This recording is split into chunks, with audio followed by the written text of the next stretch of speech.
There's no way you're that stupid. There's no fucking way someone's legit there. That's gotta be bait. That's that's gotta be that's gotta be a shitty joke. That can't be a real person. That really can't. That can't. That no. No. No. No. Hey there guys. Alright, today we are back with some more of this series. Checkmate Lincolnites. How this one's 30 minutes. This is the longest one so far.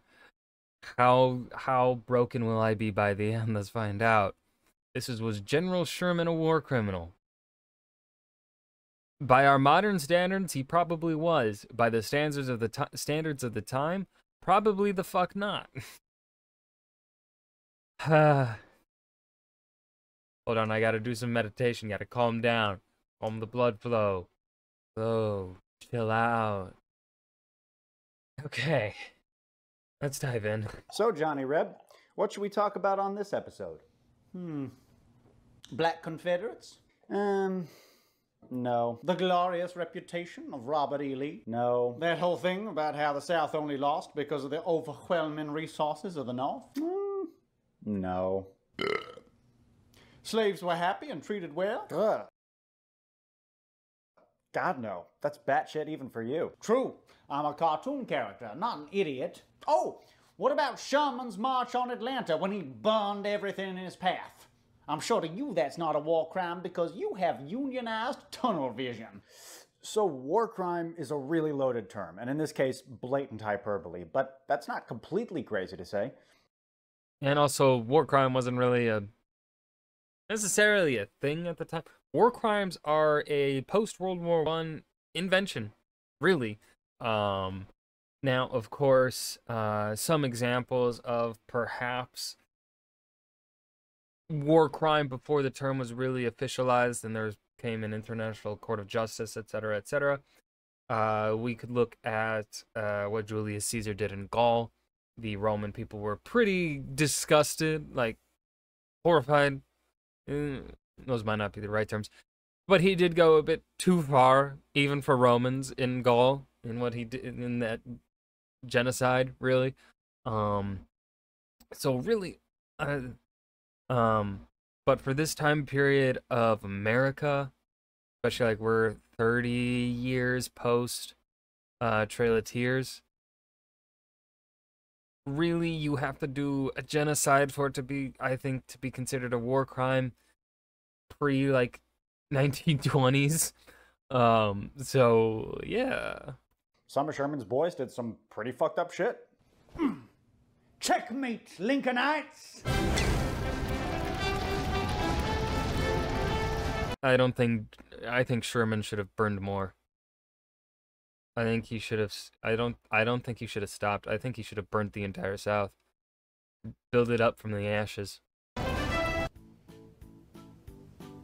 What you got there, Billy Yank? Why, this is my brand new Witchfinder General t-shirt. A truly high quality item I acquired at a reasonable price from the Atun Shea Films merch store. That's the man Atun. who slapped me. It is.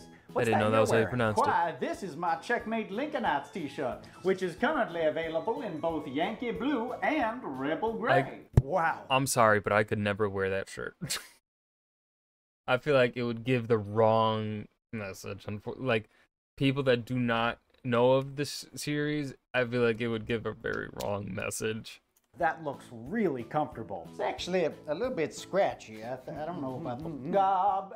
It's incredibly comfortable. I couldn't be happier with my purchase from www.teespring.com/store/AtunSheaFilms. That's right, Johnny. At teespring.com/stores/AtunSheaFilms, you'll find shirts, hoodies, mugs, even phone cases featuring your favorite characters and inside jokes from the channel. Each item features classy original artwork that you won't be embarrassed to wear out in public. And that's not all. Order before midnight Central American time tonight and get 10% off your purchase with the promo code Uncle Billy. What value! But my generous patrons get the best deal of all. For the foreseeable future, Fucking $5 Luger, or dude. more patrons get 25% off with a secret promo code visible only to them. That's an incredible deal. I know! Go to www.teespring.com/store/AtunCheFilms now and get a piece of history shipped right to your door. Who would wear this? How embarrassing. Wait, who are we going to talk about again? Sheridan, right? Wasn't it Sheridan? Slocum? Sickles. Sherman. That's right. You gonna talk about the memes? How could I not talk about the memes? Oh, way down south in the land Yes. of traders, rattlesnakes, and alligators. Ridiculous Yankee lies, celebrating a man who brought untold suffering on the South. Come on, man, that's not fair. The memes are clearly tongue-in-cheek. You know how you guys consider Stonewall Jackson to be like the embodiment of Confederate big dick energy? Well, it's the same with us and Sherman. It's not so much a celebration of Sherman himself, but more our idea of Sherman. A fiery force of patriotic nature that kicks slave owner ass. Yeah. And unlike you guys, we understand that distinction. In many ways, Sherman was... True. This is something you see a lot with the left and conservatives. Now, of course, I'm not counting liberals as part of the liberals. It seems recently have kind of started to take the same approach as some conservatives, with failing that ability to see or really conceptualize nuance. Conservatives just outright lack it. absolutely awful. We don't have to delude ourselves about him like you do about Jackson and Lee. Even if that's true, you don't have to go very far into our Sherman posting to see all kinds of drivel insulting modern-day Southerners. Or I'm sorry, but if you are being widely roasted by the internet, it is likely because you deserve it. conservatives. Well, there's literally a community rule in that subreddit that forbids pointless South bashing. What about the other Sherman meme groups on Facebook and elsewhere? What about your own fan base? Are you going to deny that there's an undercurrent of anti-Southern, anti-rural prejudice among the so-called Union Gang? If Lee, Early, and Davis had been hanged like the traitors they were, this country would be better off now. I mean, he's not wrong. See? LOL. The South will rise again at some point. Individually, in industrial-grade man lifts. Their cavalry consisting of 500-pound burger I like this receptacles episode. maneuvering on their rascal scooters they stole at Walmart. How dare you, sir? Inbred, low-IQ, Southern hick freaks. Oh my god. I'm so sorry, dude. Damn not. you, This is sir. great. If I had a glove, I would throw it at your feet this instant. And I wouldn't blame you. What kind of unbelievable asshole can't distinguish between slave-owning Confederates and modern-day rural Southerners? Furthermore, how do you come to terms with the fact that Sherman Of course, we only apply this to the Republicans. had no moral qualms about slavery and was quite a racist himself? His problem with us was that we declared independence, not that we supported slavery, states' rights. That's true. Sherman lived in the What was that? Was that a little Freudian right there? South for years prior to the war and wasn't particularly anti-slavery. He did think that it was an inefficient and outdated labor system, though, and thought it was pretty much inevitable that slave states would be overwhelmed by a coalition of free states in Congress. He probably had a point. Exactly. Should the South have won, slavery was on its way out, collapsing under its own weight. Would have ended anyhow. That's certainly a valid what-if scenario, but there's less evidence for it than you might think. Yes, certainly, slavery was on the way out globally, and abolitionism was on the rise. But I actually think that makes the Confederacy look even worse and more reactionary, because you can't simultaneously make the argument that slavery would have gone away on its own, and we can't judge the Confederates for keeping slaves because that was the norm back then. But in fact, slavery in the South was still going strong in 1860. That year, the net value of American slaves was approximately $2.5 billion. And slaves weren't just... Is that adjusted for modern value, or is that the value of slaves in 1860? If so, that's a lot of fucking money, dude. valuable assets. They were investments. The cost of paying for a single slave for life was way cheaper than paying a wage worker, even in the later antebellum days when the price of slaves rose to record heights. And many slave owners purchased women to use them basically as broodmares. The children of slaves also became slaves, and the masters worked them or sold them for enormous profit. Slavery was so lucrative that I find it highly unlikely that it would have ended without significant political pressure from abroad. And, in my opinion, probably not for at least a generation after a hypothetical Confederate victory. But what about industrialization? Surely a victorious Confederacy. My heart flutters at the thought. Surely it would be forced to change to keep up with the rest of the world. And secessionists gave that a lot of thought. First of all, it's not like agriculture ceased to be profitable once industry overtook it. We still rely heavily on agriculture today, primarily to feed ourselves. Bread isn't grown in a lab. And Confederates understood that a slave society wasn't necessarily incompatible with an industrial economy. In fact, they saw it as a plus.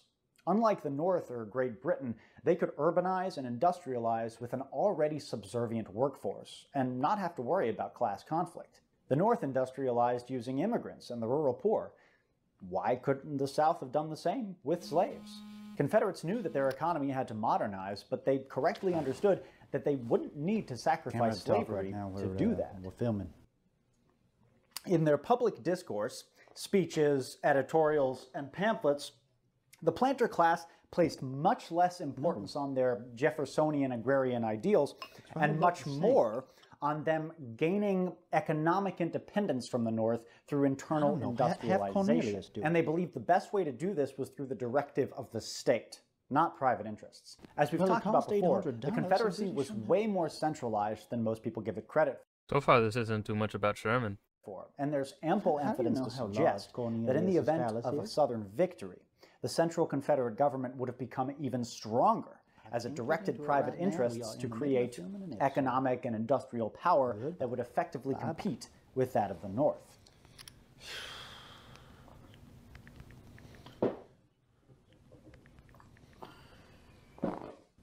So, Sherman. Yes, Sherman, what exactly is your problem with him? What's my problem?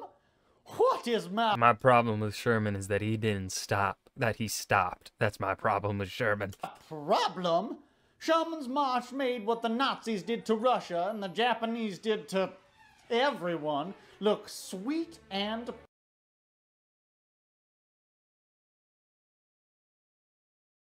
There's no way you're that stupid. There's no fucking way someone's legit there. That's gotta be bait. That's gotta be a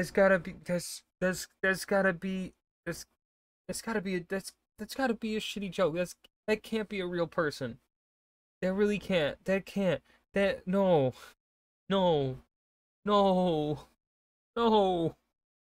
pleasant. That's crazy talk, and you know it. I'm not going to defend Sherman's mistreatment of civilians, which definitely happened, and I'm sure we'll get to it. Damn right we will. But let's discuss this within the bounds of reality. There's just no evidence to corroborate the post-war legends of Union regulars committing mass rape and murder. There's just not. To the contrary, at the beginning of the war, President Lincoln and many Northern politicians actually urged the military to tread lightly in the South. They believed that the Confederacy was not a sovereign enemy nation, but a region in rebellion, and so Southern civilians had the same rights and privileges that Northern ones did. They also believed, erroneously, that most lower-class Southerners had strong Unionist sentiments, and they didn't want to alienate those people by abusing them. So, for the most part, at the beginning of the war, the Union Army treated Southern civilians with remarkable cordiality and restraint. Cordiality? Restraint? You do realize this was an army, correct? Thousands of young men with guns? How do you think these mudsill Yankees ate? They stole from civilians. And y'all didn't just stop with food, you took valuables too. Anything you could carry. That's a great point, but Confederate soldiers stole from Southern civilians too. Mostly just for food, but during the Atlanta campaign and the March to the Sea, Joe Wheeler's Confederate cavalry was infamous for plundering private homes for money, jewelry, trophies, and this disgusted other Confederate units. Whataboutism drinking game. Sure, but We can't have this discussion unless we establish a distinction between unbridled violent cruelty on one hand and the foraging and theft that accompanied every army during this period on the other. Cordiality and restraint? Well, I never. Just more northern propaganda trying to prop up Lincoln and trying to justify why they invaded a sovereign nation, burning houses, barns, killing livestock, along with the rape and murder of thousands of innocent people. So the second thing didn't happen on anywhere even close to that scale, but the first sure did, and there were reasons for that. Keeping Southern property intact just seemed like good PR for the Union Army at first. But then the Confederates started winning. And they kept winning. And the more time they spent on campaign, the more a lot of United States soldiers realized that lower-class Southerners really detested them. So, all of a sudden, the idea of conciliatory warfare didn't really make strategic sense anymore. Sherman himself underwent a drastic change of perspective on this issue. As commander of federal forces in Kentucky late in 1861, he severely punished federal soldiers who stole from civilians. He even forcibly returned fugitive slaves back to their masters. But God damn it, Sherman. over the next 2 years, his heart began to harden against the South. He came to believe that there was no real distinction between the Confederate government and military who had started the war and the civilian Southern populace who were complicit in it. They were all rebels, guilty of treason. To Sherman, there was no point trying to win hearts and minds. The only way to crush Southerners' wartime spirit was through overwhelming destructive force. By November of 1863, Sherman believed firmly that it is none of our business to protect a people that has sent all its youth, and arms and horses, and all that is of any account to war against us. The people have done all the harm they can, so let them reap the consequences. Damn fucking right. That's right. He advocated total war tactics against the South, directly targeting homes. that's misleading. Hiroshima and Nagasaki were examples of total war. Total war, by definition, is the most horrifying and extreme method of warfare possible. Sherman was ruthless. Yes, he was hard-handed. The definition of total war is essentially every single thing in the nation is being directed towards the war effort, and also nothing is essentially off limits. Civilians are just as likely to essentially be killed as a soldier, really. Which I guess, yeah. But he wasn't indiscriminately violent. There's a distinction there. Besides, the concept of total war didn't even exist in the 19th century. Give it a name. Scorched earth, hard war. Don't it more or less describe the same thing? The fact is, Sherman cut a swath of destruction and terror from Chattanooga to Atlanta, from there to the sea, and up through the Carolinas. That is historic fact. No doubt. A shocking and unprecedented display of violence from the meddling Yankee. To be fair, most of Sherman's soldiers spent the entire march to the sea either, marching or in camp. It was the bummers, those stragglers and foragers on the outskirts of the army, who truly lived up to the lost cause stereotype of the rampaging, pillaging Union soldier. They burned empty houses and looted inhabited ones. They taunted, robbed, and insulted Southern civilians, rich and poor, black and white. Violence was uncommon on the march, but not negligibly rare. Namely, beatings, rapes, sometimes even murders. And that's not defensible. As students of history, we should attempt to understand that violence, but we should never try to condone it or defend it. And there's also a lot of disagreement about the extent of these violent crimes. Personally, I think they absolutely happened. I don't see how they couldn't have in that sort of situation, with an army marching through a rich countryside. In particular, the rape. That's a crime that more often than not just goes unreported. Sherman himself fervently denied these charges in his memoirs, though I don't entirely believe him. No doubt many acts of pillage were committed by these parties of foragers, usually called bummers, for I have since heard of jewelry taken from women and the plunder of articles that never reached the commissary. But these acts were exceptional and incidental. I never heard of any cases of murder or rape, and no army could have carried along sufficient food and forage for a march of 300 miles, so that foraging in some shape was necessary. The country was sparsely settled, with no magistrates or civil authorities who could respond to requisitions, as is done in all the wars of Europe, so that this system of foraging was simply indispensable to our success. And you know, it's important to note that the viciousness of Sherman's march didn't really surprise anyone at the time. Well, it probably surprised its victims. There are lots of scary Sherman quotes, like, "War is cruelty, war is hell," but less well known are the similar sentiments that were advocated by people on both sides since the beginning of the war. We have this idea, this romantic notion that men who fought in the Civil War did so reluctantly, citing these lofty goals like unity or state pride. That's certainly how that generation wanted to see themselves. Gentlemen warriors fighting a civilized conflict. But scratch the surface and you will find a much more ugly and viciously sectarian truth. In April of 1861, a prominent judge from Wisconsin gave a speech in which he said, "The Union Army must restore New Orleans to its native marshes, then march across the country, burn Montgomery to ashes, and serve Charleston in the same way. We must starve, drown, burn, shoot the traitors."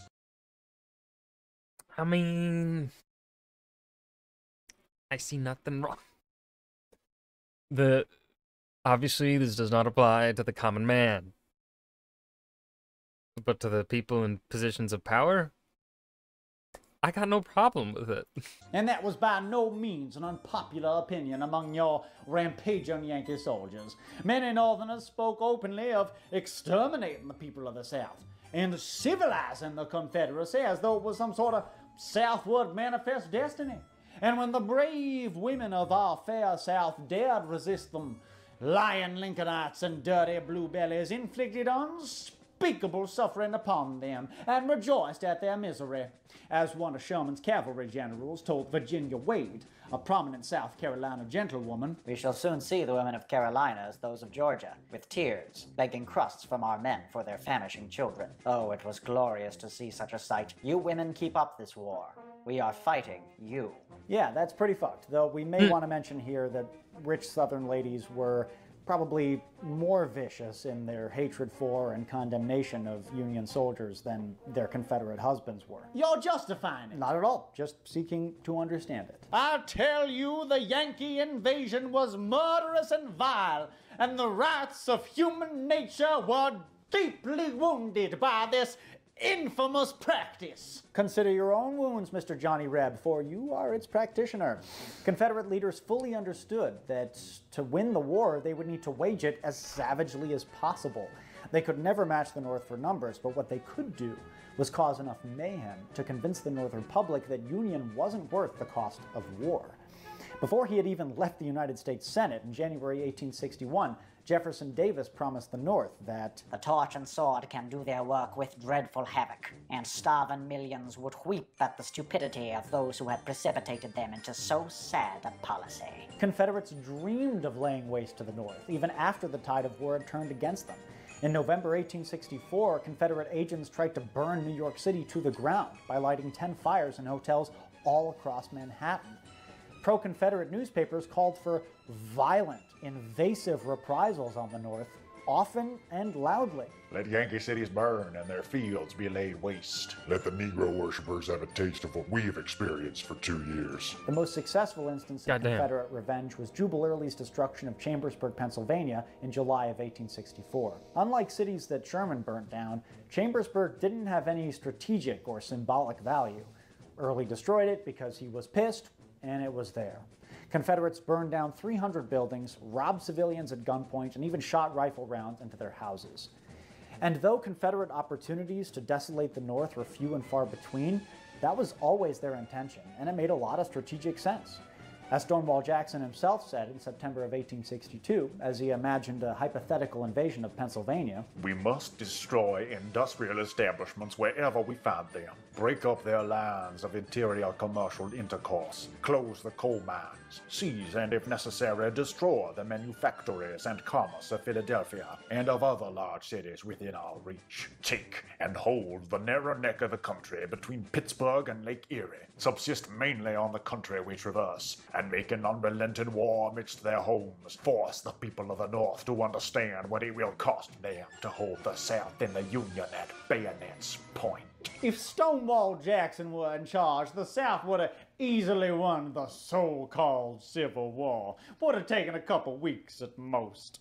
Sherman was only good at burning down old widows' houses. He would send other generals after Forrest to go get beat. He didn't go himself because Nathan would have just bitch slapped him off his horse. That would have been embarrassing for him. Probably would have started crying. "The fuck you just say?" Billy Hank, that's not funny. Put the gun down, please. No, really, I couldn't hear you. Why don't you say that again? Please. I don't. Say it! Pull it. Fucking say it! I said Sherman was only good at burning down old ladies' houses. That's actually a common misconception. A lot of people seem to have this idea that Sherman's campaigns in 1864 were purely destructive and terroristic rather than strategic and tactical, but that's simply not true.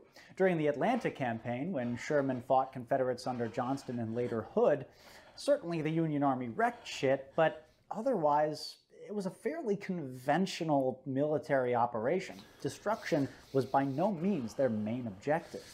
A lot is made of Sherman's capture and subsequent burning of Atlanta, but people seem to forget that John Bell Hood's Confederates burned factories and munitions as they were retreating, before Sherman even got there. And when Sherman did burn down Atlanta in November of 1864, he specifically targeted infrastructure of military value, though, of course, homes were caught up in the conflagration, and Union troops didn't really care. That campaign aside, Sherman marched to the sea unopposed, from Atlanta to Savannah without a single major military engagement. That was by design. Sherman marched across Georgia with his army in two columns, each threatening various cities along their route. When Confederate forces would gather in one city or another to try to defend it, the columns would turn abruptly at the last moment toward another target. Sherman didn't even tell his own soldiers what he was planning in that respect. This meant that these disparate Confederate units could never effectively combine to present Sherman with a serious challenge. This fit in with Sherman's whole strategy of a brief, dirty war that would end the fighting as soon as possible. Attacking the resource-rich countryside of Georgia and the Carolinas had another purpose too, because those very same farms that Sherman burned down had been feeding Robert E. Lee's Army of Northern Virginia for the past 3 years. So, by destroying these places, Sherman could actively aid Ulysses S. Grant's war effort in the Eastern Theater and bring about the end of the war sooner. So, the March to the Sea was not mindless destruction by any means. It was just cold and calculated. In your eagerness to defend him, you ignore Sherman's most dastardly act during the war. The act that made the March to the Sea look like child's play. It probably wasn't as bad as you think it was, but it was about the most egregious act of destruction ever committed by the regular Union Army, so it's important we talk about it. You ready to tell this story? Oh, I was born ready.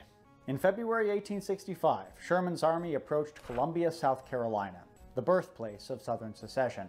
The boys in blue were eager to wreak vengeance on this symbolic heart of the Confederacy, and as they marched, many sang, "Hail Columbia, happy land, if we don't burn you, I'll be damned." On February 16th, Sherman's men came within sight of the city.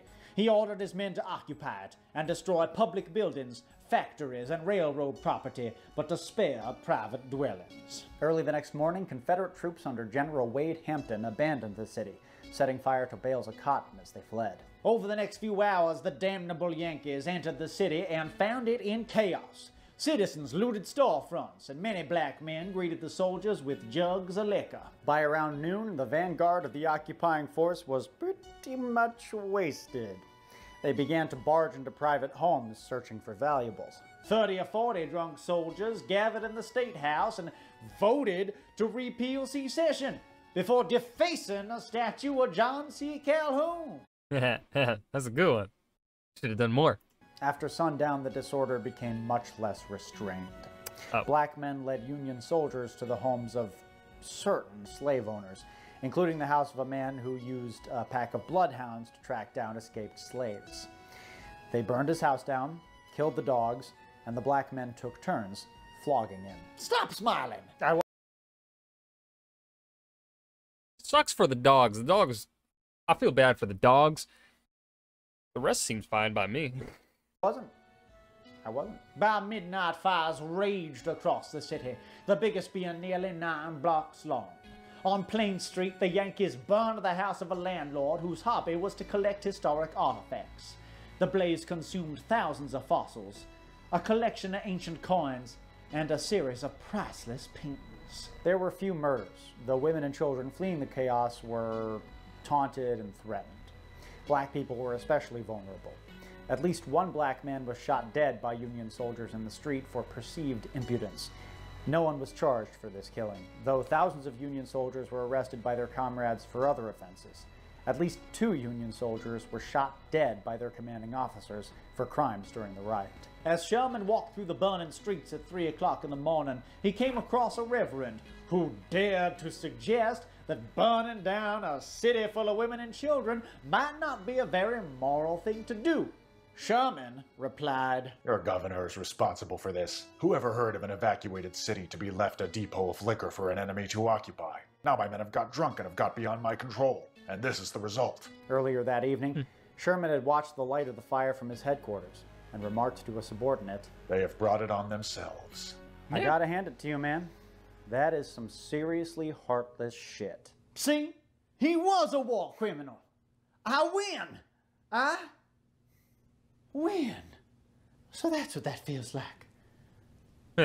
At last, my long-suffering people, the wealthy plantation owners, have won a contest against the Yankee invader. It's not much, but it's victory. Oh, I feel terrific. In your face, Billy Yank. Sherman was evil, and that's that. It's not really that simple. Oh, come on. The question of do the ends justify the means can never really be answered. I'll save that for the YouTubers who talk about philosophy. But from a purely historical perspective, Sherman was right. He broke the back of the Confederacy, hastened the end of the bloodshed, and undoubtedly saved more lives than he destroyed. That's pure speculation. Not really. His methods were effective, and the words and actions of Confederates proves it. In the month after the fall of Columbia, 8% of the Army of Northern Virginia deserted. James Longstreet's corps actually had to set a stronger picket guard in its rear to prevent desertion than in its front to protect against the enemy. And the number one cause of desertion? The news of Sherman's march and the desolation that these soldiers' families and communities had suffered at home. Among the people of the South, the desire for peace had outgrown the desire for independence. As Georgian author Eliza Francis Andrews put it, I used to feel very brave about Yankees, but since I have passed over Sherman's track and seen what devastation they have made, I am so afraid of them that I believe I should drop down dead if one of the wretches should come into my presence. Oh my god. Fucking white southern women. Oh. Damn Yankees! Rebel yell! 70% did not fight for slavery, FFS. The reason you are so lost in rhetoric is verging on weird. We need no false rewritten lies of the War of Northern Aggression. What about the slaves in Alamo days? Or the ones in North in wartime? Oh, bullshit. Sherman's a war criminal, and ask Indians how good and decent Yankees were. Ask Apache or Sioux, you jerk Billy clown. This has to be said. There's no way someone actually typed that out and was serious about it. There's no way. There's no way. Please. Please. There's no fucking way. Rebel yell! You know, you actually raise a good point. Yes, that only Northerners ever did anything bad to any Indian after the Civil War. No Southerner ever did anything bad to any Indian ever. What? No, that's not what... So Sherman, he was commanding general of the United States Army from 1869 to 1883, at the height of the Indian Wars in the West. Sherman didn't like this gig all that much. It was a lot different than the Civil War for sure, but it was also more of a political position than a military one. He spent most of the time lobbying on behalf of the Army in Washington, and he found the whole thing pretty distasteful. But it's undeniable that he was a willing participant in manifest destiny at its nastiest.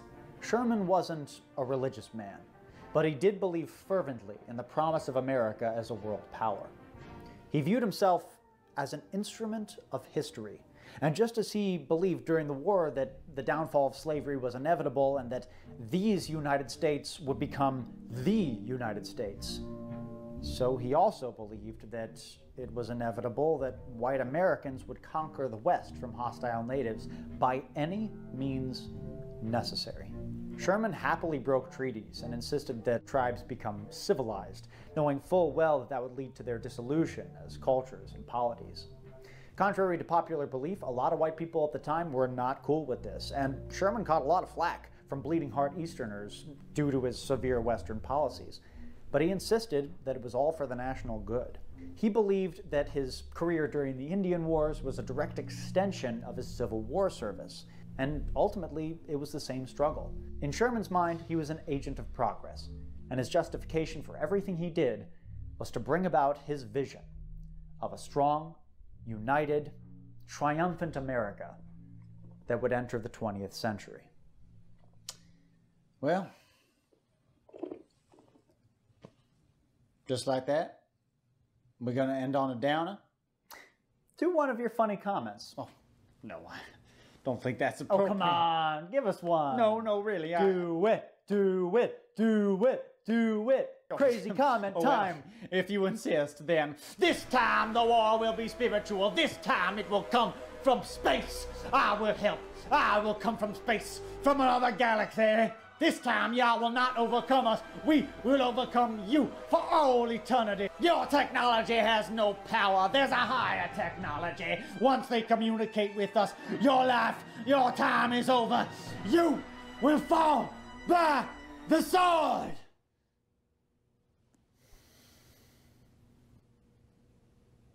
Dude, what the fuck?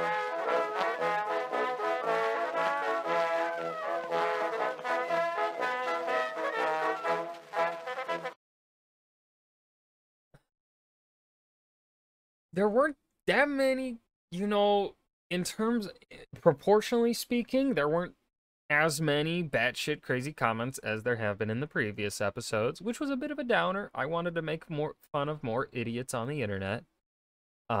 So that kind of was a bummer. Yeah, so this episode felt a bit weak to me. Like I liked the evidence provided, you know, that was being presented here. Though it didn't really feel like, to me, it didn't feel like this conversation was really went anywhere. You know, like the previous videos, it kind of felt like there was an ultimate point being made. In this one, there really wasn't, which isn't a bad thing. However, the way in which this series is designed, in my opinion, it feels like there needs to be a point to, like, being answered, presented, right? And it didn't really feel like there was one here. You know, yeah, this was decent, but it wasn't my favorite. I hope you guys enjoyed. Remember to hit that like button and subscribe for more, and I will see you guys in the next video. Peace.